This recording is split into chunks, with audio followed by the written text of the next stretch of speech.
Quinn Dennehy. Thank you, President Goodnow.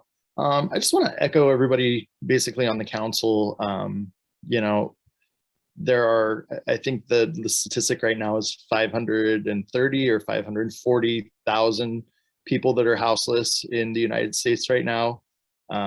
This is a very large, complex issue that has to do with wealth inequality, that has to do with mental health services, that has to do with drug epidemics. It's housing shortages. It's very, very complex. And what gives me hope in I guess 4 or 5 years, or in my hope has kind of dwindled a little bit, is that we have community members coming here not to say, we don't want to see these folks, get them off our streets, lock them up, which many municipalities used to do. I lived in New Orleans and you didn't see homeless, and that was because they were all sitting in Orleans Parish Prison for trespass and loitering laws that are deeply, deeply inhumane. And the Ninth Circuit finally recognized that and said, hey, this is a form of cruel and unusual punishment. These are folks that are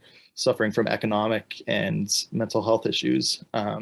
So it's just really heartening. And I just want to express my sincere appreciation that, the mayor wants to address this, the council wants to address this, community members want to address this, and it's not, let's incarcerate, it's how do we help these folks as much as possible.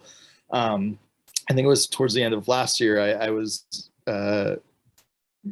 fortunate enough to get a tour of the Salvation Army by Captain Dana, I believe her name was.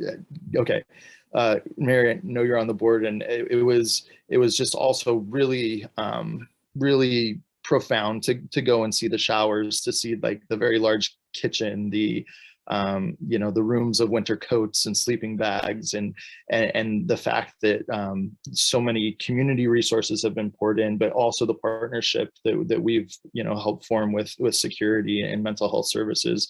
So I know it's very frustrating, and I think that a lot of people, just including myself, are paralyzed with what we've seen happen in this country to cause so many of our fellow citizens to be houseless. But I'm just really encouraged that we all want to do something, and that's not just sweep the problem away and continue the systemic injustices. So I just want to say that.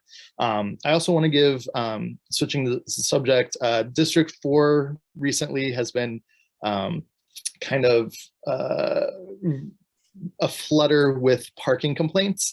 I've been getting a lot of parking complaints of Hulk vehicles and junk vehicles. We're right next to the shipyard, and a lot of folks take parking spots here. And then it's even more frustrating when there's certain vehicles that have not been removed or not ticketed or things like that. And I just want to thank the mayor, Melinda Monroe, Sarah Leggett, legal, for, responding to some constituents that I know have made some complaints and looked to me for certain answers. And obviously my job's not to enforce, so I've informed the administration. And I think everybody's been really impressed with how quickly things have been addressed as far as code enforcement and parking enforcement. And I think it'll be nice to just continue that